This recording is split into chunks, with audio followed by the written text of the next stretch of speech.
Hello, and welcome to the first episode of Demon Souls Dissected. Just as I've been doing with Dark Souls 1, I'm going to make some videos that explore the mechanics of Demon Souls. Join me as we step into the fissure, in search of answers in the baneful fog.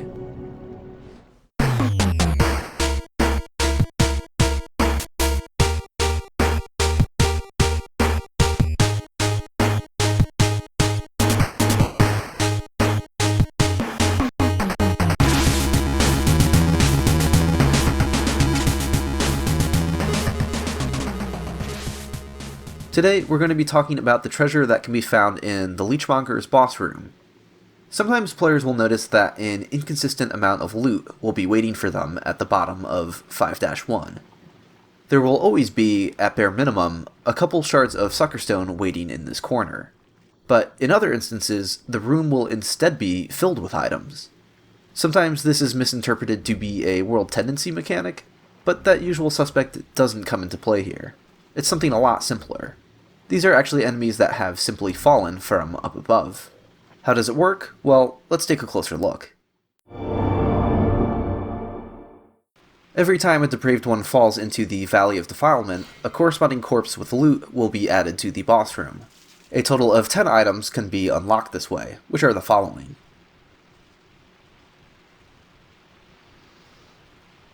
Now, you may have noticed that the corpses aren't your typical Ragdoll corpses.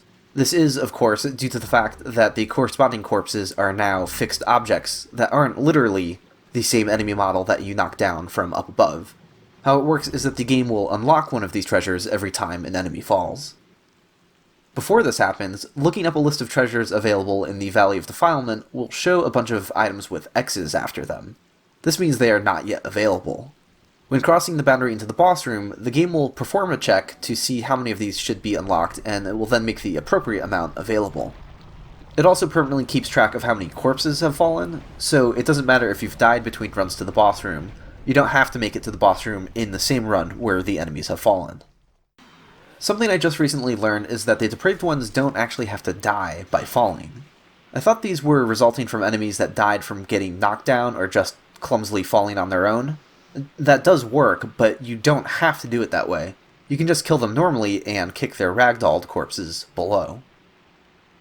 I find this interesting because I know that pushing around the goofy ragdoll corpses is something that a lot of players like to mess around with. I've even heard of players in Dark Souls purposefully launching ragdolls over barriers just to kill time while waiting to be summoned. Knowing that there's actually an incentive to do this in Demon Souls makes it kind of interesting in retrospect. Now, I would like to talk a little more about being surprised by the Ragdoll's ability to do this.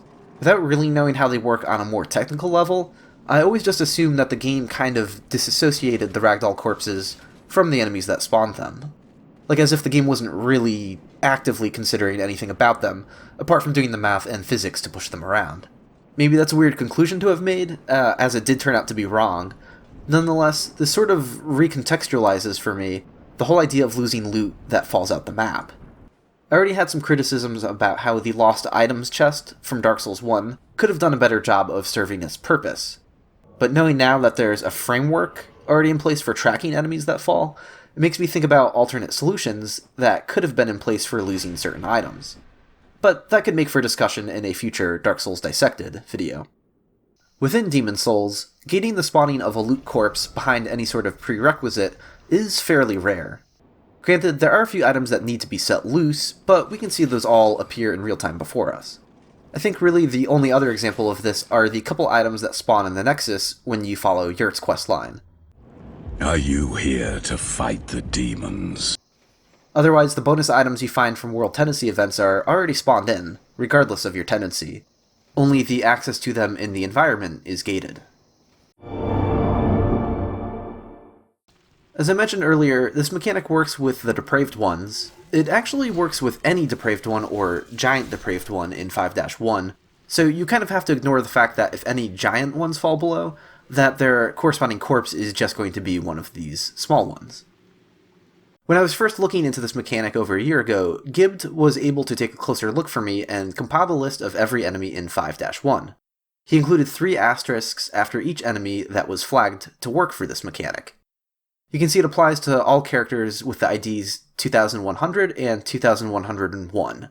the Depraved Ones and Giant Depraved Ones, respectively. The only ones that aren't flagged for this are these three here. Who are they, and what's their deal? Well, these are the Black Phantom Depraved Ones that show up when your world tendency is dark enough. But we see 3 listed here, and a couple of sources mention that only 2 Black Phantom Depraved Ones should be showing up in 5-1. There's one here relatively early in the level, and there's another one here on the final bridge. This third one is pretty interesting. He has a starting location that puts him floating up in a kind of weird spot. It's above the landing across from this droppable bridge. It seems that he is just doomed to fall to his death every time. Here we can see it happen in front of us due to the way I froze and unfroze the enemies, but normally this would happen out of sight during an earlier point in the level. As we arrive, we can find the grass that he drops, waiting for us. Black Phantoms disappear on death and don't generate a Ragdoll corpse, which might be a reason they weren't included for this mechanic. I should also mention that, although this mechanic works with the rest of the Depraved Ones, that you can't just keep using the same enemy over and over. Once a particular enemy has contributed to the spawning of a treasure in the boss room, it's essentially been crossed off a list, and the next treasure is going to have to come from another Depraved One. Well, that just about wraps it up.